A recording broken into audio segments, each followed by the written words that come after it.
So Polaroid sheet we have covered in our last, not the last to last session. Polaroid sheet क्या थी? Polaroid sheet एक ऐसी sheet है which is used to polarize and unpolarize light beam. ठीक है? So Nicol prism का जो work है is same as that of Polaroid sheet. ठीक है, जैसे हमने पोलराइजेशन अचीव की थी थ्रू अ पोलराइड शीट, वैसे ही आज हम पोलराइजेशन अचीव करेंगे थ्रू निकोल प्रिज्म. ठीक है जी. A Nicol prism is made from calcite crystal. We have already discussed. William Nicol designed it in 1820. A rhomb of calcite crystal. Rhomb means it has the shape of rhombohedron. ठीक है. So calcite crystal जो हम लेंगे, ठीक है, that would be of rhombohedral shape and its length would be 3 times as thick it is. ठीक है, thickness से जो length है वो 3 times होगी. Is obtained by cleavage from the original crystal. उसको ऐसे ही काटना है शुरू में, ऐसे ही इसका cleavage करना है, that the length is 3 times as long as it is thick. ठीक है. एंड अच्छा, लेंथ क्यों ऐसे रखनी है, दैट विल ऑब्वियसली डिस्कस जैसे जैसे हम इसकी रिकंस्ट्रक्शन तो थ्योरी पार्ट पे जाएंगे. The ends of rhombohedron are grounded until they make an angle of 68 degree instead of 71. usually जो एंगल है दैट इज 71. however हम जो एंगल रखेंगे वो थोड़ा सा कम रखेंगे, 68 degree with the longitudinal edges. ठीक है, ये वाला एंगल जो है, ठीक है, इस एज के साथ कितना होगा, 68 डिग्री. ठीक है. दिस पीस इज, अब एक जो ऐसा रोम्बोहेड्रल का पीस लिया था उसको बीच में से कट कर लेना. रोम्बोहेड्रल का जो पीस था इसको बीच में से कट कर लेना है. ठीक है, कट क्यों करना है, बिकॉज हम क्या चाहते हैं, जैसे मैंने इसमें बताया था, वी वांट कि हम इन दोनों में से एक रे को क्या कर लें, ब्लॉक कर लें. ठीक है, तो ब्लॉक करने के लिए अगर मुझे 2 रेज ऐसी प्रोड्यूस करनी थी तो calcite crystal was enough. However, मुझे इनमें से एक रे को ब्लॉक भी करना है. That's why I need a Nicol prism. Nicol prism is a structure or a device जो कि 2 रेज प्रोड्यूस भी करेगी और उनमें से एक को ब्लॉक भी करेगी. So our purpose is solved through Nicol prism. Okay. This piece is then cut into two along a plane perpendicular to both the principal axis. ठीक है, principal axis के अकॉर्डिंग बीच में से इसको कट कर लेंगे. ठीक है, I have a better diagram of this. Let me see.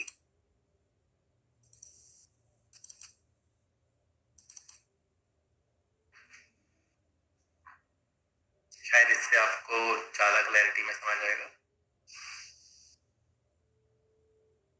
आज मेरी आवाज क्लियर आ रही है कल के कंपैरेटिवली? यस, बेटर है. या दिस वन. ठीक है, सेम टॉपिक है, सुब्रमण्यम की ही बुक है बट ओल्ड वन. ठीक है जी. तो इसमें आप देखो कि ऐसा एक कैल्साइट क्रिस्टल था जितनी इसकी थिकनेस है उसके 3 टाइम्स का लेंथ हमने चूज किया है. ठीक है, और बीच में से कट करना है. ठीक है, I think this is more understandable. ठीक है जी. तो बीच में से इसको कट करेंगे along the principal axis along the principal axis, बीच में से कट किया. ठीक है जी. कट क्यों किया वो मैंने आपको बता ही दिया, because we want to make a system that it contain one of the rays and it absorb one of the rays and other rays is transmitted. Okay. And so okay, into the picture and the new end surfaces AB and CD. इस book में जो यहाँ पे जो topic है इसमें diagram में AB and CD नहीं है, तो आप AB and CD को मतलब ये लाइन नहीं लिख सकते. ठीक है, बिकॉज डायग्राम में CD नहीं शो किया हुआ. ठीक है, लेकिन इस डायग्राम में था. ठीक है, दिस इज योर AB. ठीक है, और दिस इज योर CD. ठीक है.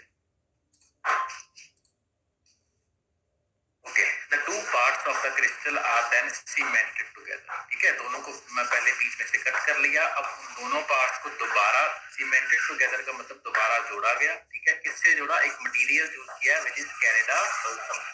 आई don't know how to pronounce it properly but Canada balsam whose refractive index is material ऐसा चूज करेंगे जिसका refractive index lies between the refractive indices of calcite और O ray and E ray. ठीक है, refractive indices of calcite for Ore and Ire. Canada balsam का जो refractive index है that is 1.55, ठीक है। ये हमने मटेरियल इसलिए चूज किया है बिकॉज ओरे वाले का रिफ्रैक्टिव इंडेक्स 1.66 आता था और ईरे वाले के लिए रिफ्रैक्टिव इंडेक्स 1.486 आता था। अब आप बोलोगे कि रिफ्रैक्टिव इंडेक्स तो मटेरियल की प्रॉपर्टी है, how can it very with the light beam, ठीक है। ये अगर हम दोबारा उस टॉपिक पे चले, यहाँ पे फर्स्ट लाइन में मैंने तब एक्सप्लेन भी किया था, when a beam of unpolarised light is incident on surface of an isotropic crystal, जो ये कैल्साइट क्रिस्टल है that is anisotropic in nature. इसका मतलब है अनआइसोट्रोपिक का मतलब मैंने उस वक्त भी समझाया था that it has different properties in different directions.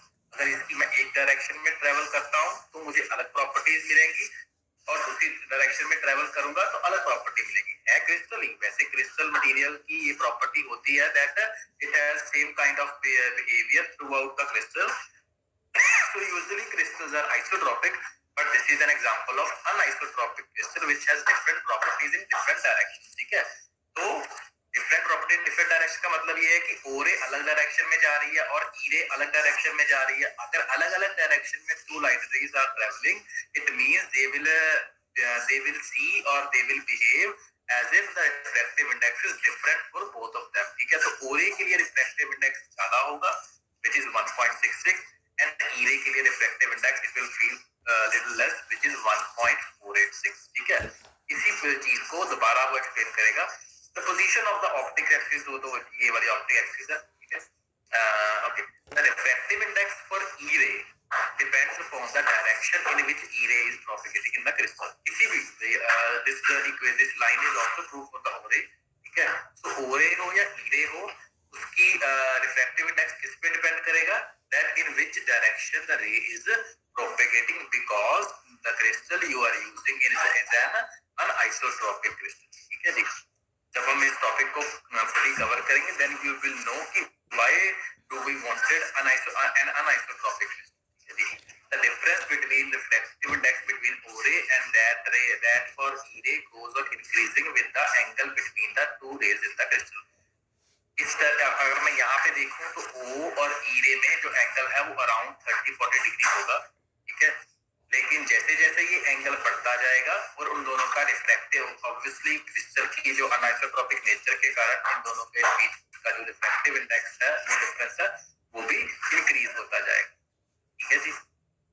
सो जब एंगल 90 होगा यानी कि ईरे इस तरफ जा रही है और ओरे नीचे की तरफ जा रही है, in that case the difference is maximum for a fixed value. अगर मैं म्यू ओ यानी कि रिफ्रैक्टिव इंडेक्स फॉर ओरे इस रे को फिक्स कर लूं तो जैसे जैसे मेरी ईरे ऊपर नीचे होती जाएगी इसका रिफ्रैक्टिव इंडेक्स जो है वो मैक्सिमम या मिनिमम होता जाएगा इन परपेंडिकुलर डायरेक्शन, ठीक है। ये जो 1.486 है this is the minimum value for E ray, ठीक है। अब वर्किंग, एक्सक्यूज मी सर। हाँ जी वैसे सर हमें कैसे पता लगेगा कि ओरे उधर से जाएगी, उस डायरेक्शन से जाएगी और ईरे उधर अलग डायरेक्शन से जाएगी? तो हम कैसे कह सकते हैं कि बीम का जैसे ओरे का आपने बोला कि ये रिफ्लेक्टिव इंडेक्स होएगा और ईरे का ये रिफ्लेक्टिव इंडेक्स होएगा? हाँ जी, तो कैसे कह सकते हैं सर हम? नहीं मैं समझा नहीं आपकी बात, दोबारा बोलो। हाँ सर आपने ओरे का ये रिफ्लेक्टिव इंडेक्स कहा था ना, हाँ जी, 1.66 है और ईरे का 1.486 है। तो वो आप कह रहे हैं ना एनाइसोट्रोपिक कैल्साइट क्रिस्टल। हाँ जी हाँ जी। तो हम कैसे कह सकते हैं कि ओरे इसी डायरेक्शन से जाएगी तो उसका ये पक्का 1.66 ही होएगा रिफ्लेक्टिव इंडेक्स। 1.486 क्यों नहीं हो सकता? हाँ जी हाँ जी, लेट मी एक्सप्लेन, ठीक है। पहली बात तो थोड़ा सा मैं आपको करेक्ट करना चाहूंगा, रिफ्रैक्टिव इंडेक्स फॉर ओरे या रिफ्रैक्टिव इंडेक्स फॉर ईरे नहीं है, ठीक है रिफ्रैक्टिव इंडेक्स कैल्साइट मटेरियल का ही, बट ओरे कितना फील कर रही है और ईरे कितना फील कर रही है that is what we are talking about, ठीक है जी, एक तो ये थोड़ा सा मॉडिफाई करना था मैंने, ठीक है।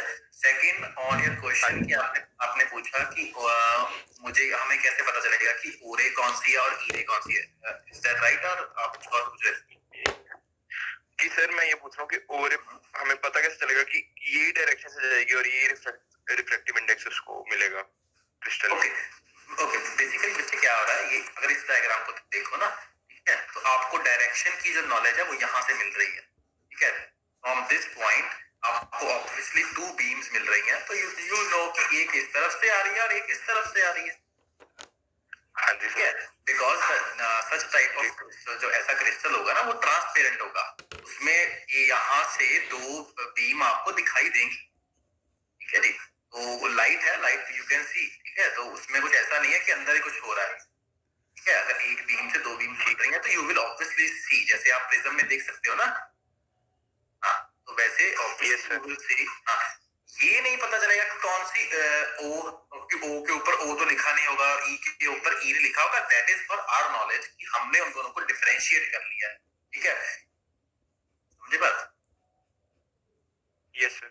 हाँ, did I answer your question और I can obviously explain again, और आप दोबारा सर आगे okay. Thank you sir. Unpolarized light is made to fall on the crystal, ठीक है। वर्किंग में हम क्या करेंगे, अनपोलराइज्ड लाइट आएगी, ठीक है। इसकी कितने एंगल पे है, 15 degree. 15 degree is not such angle, ठीक है। एंगल वो इसलिए यूज कर रहे हैं बिकॉज अल्टीमेटली हमें कुछ पूरे को ब्लॉक वगैरह करना है। द रे after entering the crystal suffers double reflection, जैसे ही क्रिस्टल में एंटर करेगी तो वो 2 रेज में कन्वर्ट हो जाएगी, वन इज ई रे एंड वन इज ओ रे, and splits up into O ray and E ray.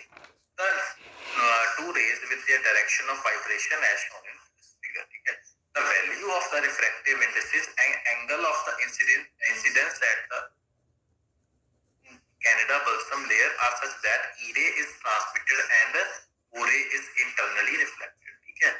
Because आपकी जो O ray वाला है रे है, ये ज्यादा रिफ्रैक्टिव इंडेक्स फील कर रही है देन द कैनेडा बल्सम, इसलिए इसकी टोटल इंटरनल रिफ्लेक्शन होगी, ठीक है। और रे जो है रिफ्लेक्ट होने की बजाय अंदर की तरफ दोबारा रिफ्लेक्ट हो जाएगी, और यहाँ पे इस कॉर्नर पे जहां से वो बाहर निकल रही है हम कोई अब्सॉर्बिंग मटेरियल लगा देंगे जो कि इस रे को अब्सॉर्ब करता है।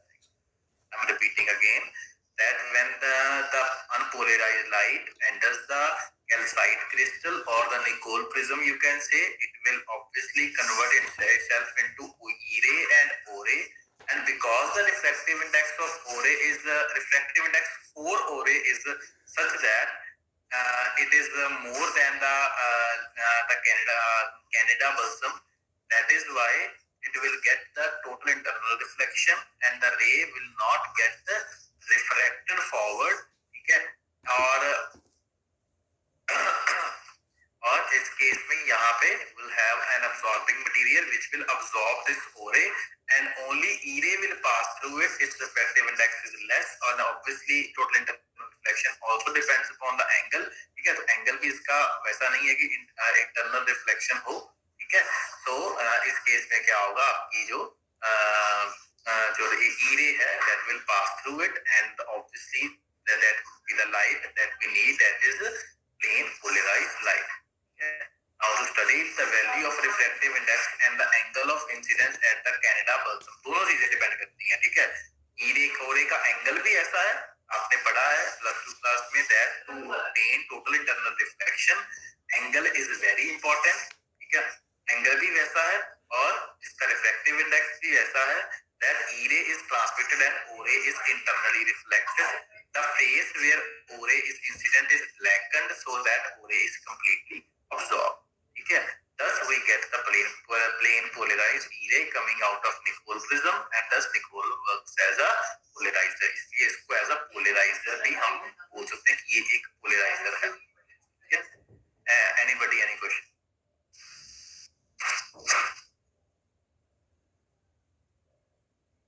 Okay, now so for studying the optical properties of transparent substance, 2 Nicols are used, one as a polarizer. Okay, जैसे हमने क्या किया था, जैसे हमने कल स्टडी किया था को did yesterday. Okay, yeah. So जैसे हमने कल स्टडी किया था कि if you want to produce a place polarized light, then you will use a polarizer. But if such polarizer is used again to check or for the analysis or to detect the linearly polarized light, then that would be called an analyzer. ये और ये both are same thing. However, they have different functions. That is why they are named as two different things. One is polarizer because it has a function of polarizing the unpolarized light, and one is analyzer because it has the function of detection or analyzing the linearly or plane polarized light. Now,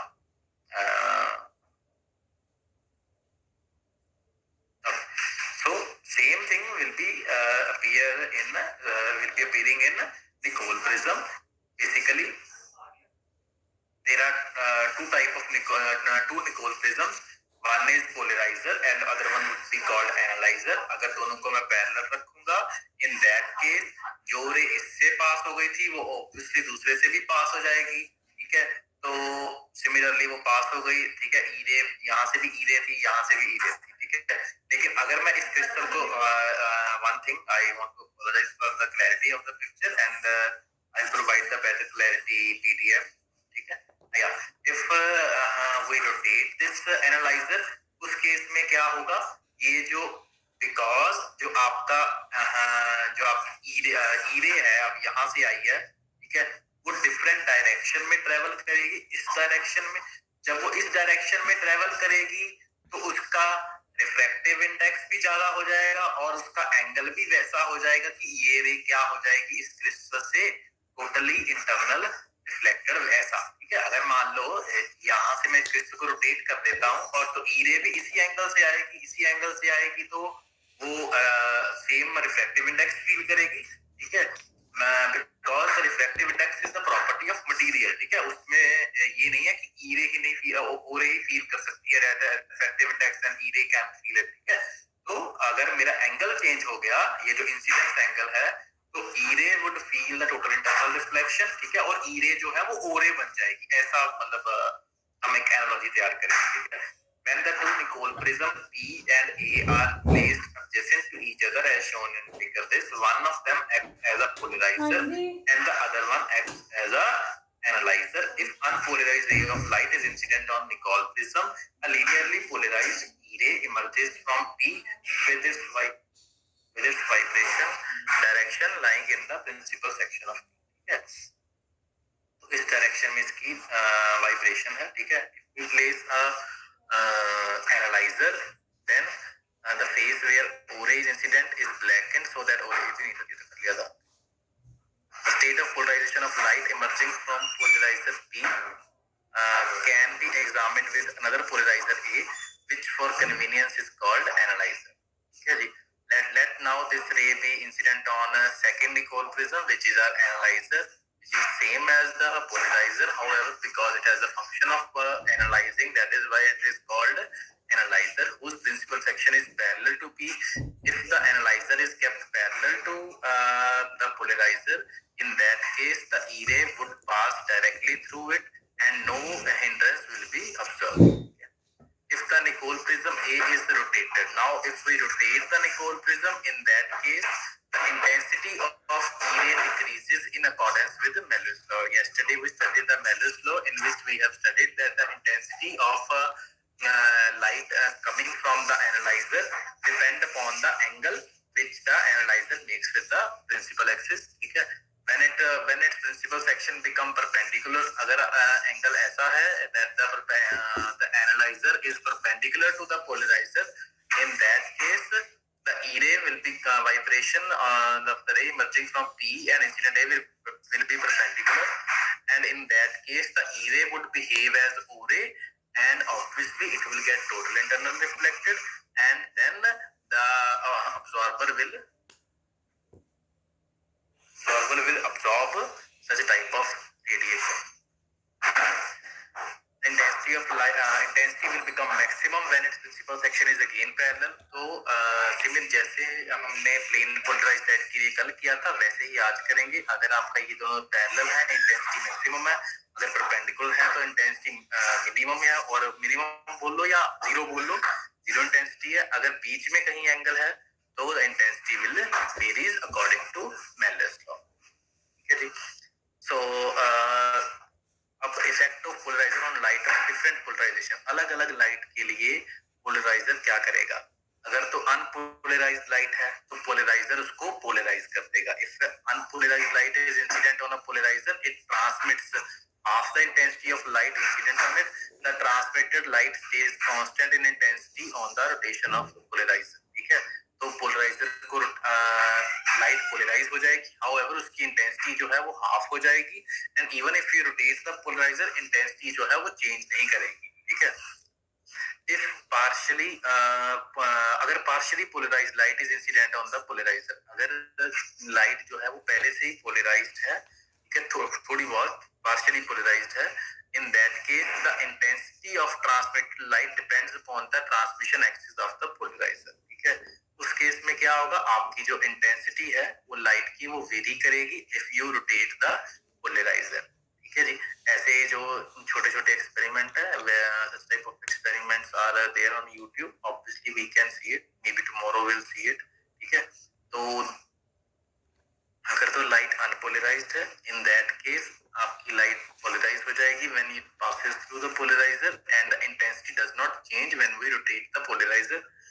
Secondly, if the light is already partially polarized, in that case the intensity will change after passing through the polarizer and the light will be totally polarized.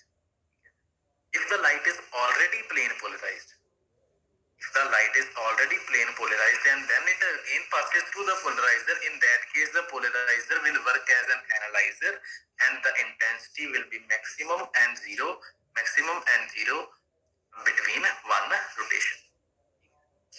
Now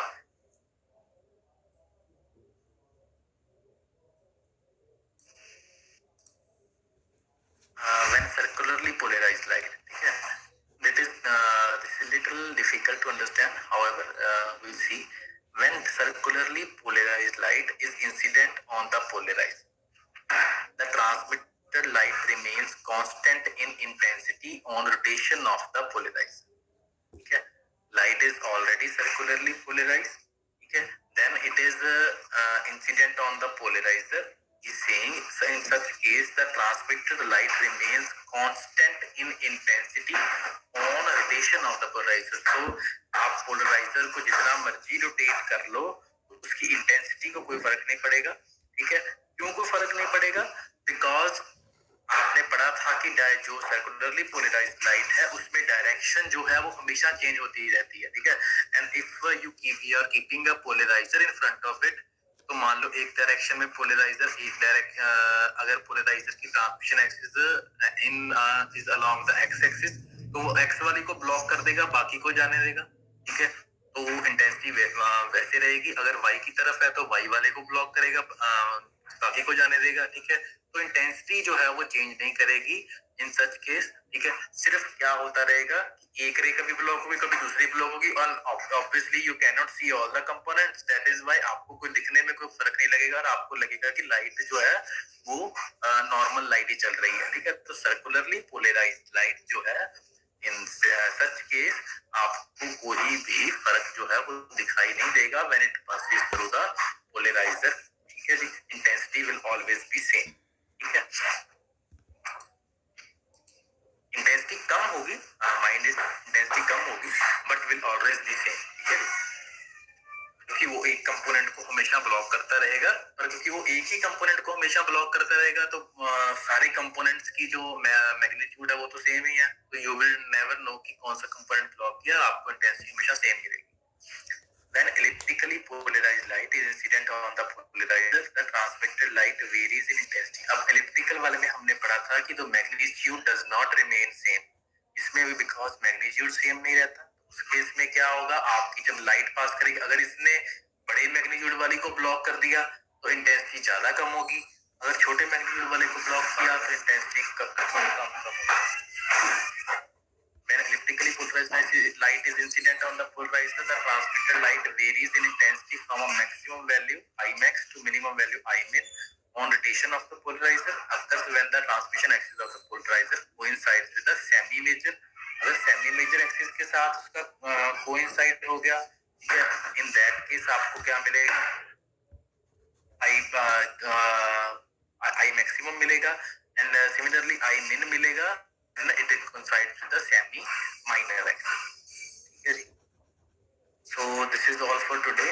ठीक है, बाकी जो next topic है that is quarter wave plate and half wave plate. ठीक है, and that is related to कि अगर circular और इलेक्ट्रिकल पोलराइज्ड लाइट को डिटेक्ट रिप्रोड्यूस करना है एंड सेकेंडली डिटेक्ट करना है तो कैसे करना है। For that we would need quarter wave plate and half wave plate. ठीक है, तो वो हम सारा टॉपिक कल कवर करेंगे। Anything else you want to ask?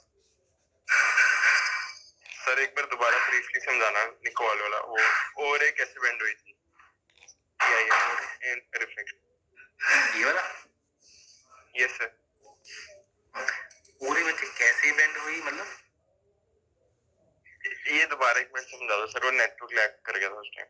Okay, what I mean is आप इससे पढ़ रहे हैं, यहाँ से देख लो। ठीक है, ज्यादा क्लियर है। हाँ, सो अगर कोई भी अनपोलराइज्ड लाइट जो है वो पास करती है थ्रू कैल्साइट क्रिस्टल, तो कैल्साइट क्रिस्टल की अपनी एक प्रॉपर्टी है that it converts the unpolarised light into two type of rays, मानने टू टाइप ऑफ रेज, ठीक है, जिनका हमने नाम रख लिया ई रे एंड ओ रे। ठीक है जी, तो अनपोलराइज्ड लाइट को दो रेज में कन्वर्ट किया है। ठीक है, इसने कैल्साइट क्रिस्टल ने, इस प्रोसेस को बोलते हैं double refraction.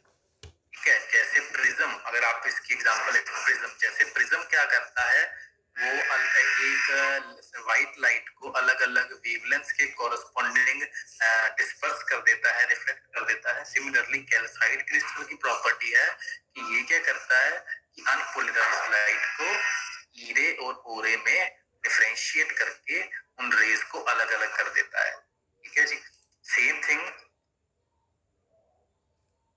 prism, then unpolarized light is converted into E ray and O ray। I don't know किसने क्वेश्चन पूछा था, क्या did I make sense और यस सर, आगे समझते हैं। ओके, ठीक है, सो बिकॉज O ray अलग एंगल पे जा रही है, ठीक है, तो because and the crystal is anisotropic, it means the crystal is behaving differently in different direction, इसलिए O ray को रिफ्लेक्टिव इंडेक्स भी ज्यादा फील हो रहा है और उसका एंगल भी ऐसा है कि वो यहाँ से जो हमने कैनेडा प्लाज्मिक मटेरियल लगाया हुआ है वहां से टोटल इंटरनल रिफ्लेक्शन ऑब्जर्व करेगी और यहाँ से यहाँ पे वो सारी की सारी रे अब्सॉर्ब हो जाएगी। ठीक है, एंड सिमिलरली फॉर ई रे, that ray is going in a different direction and the crystal is an anisotropic, therefore it is behaving as something different। ठीक है, in such case क्या होगा कि वो बिल्कुल ट्रांसमिट हो जाएगी।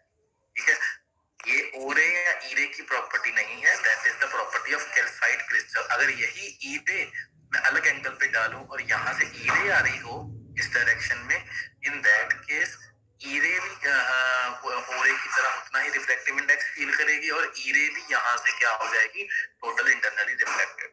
ठीक है जी, तो this is not the property of ray, this is the property of calcite, because it is anisotropic in nature.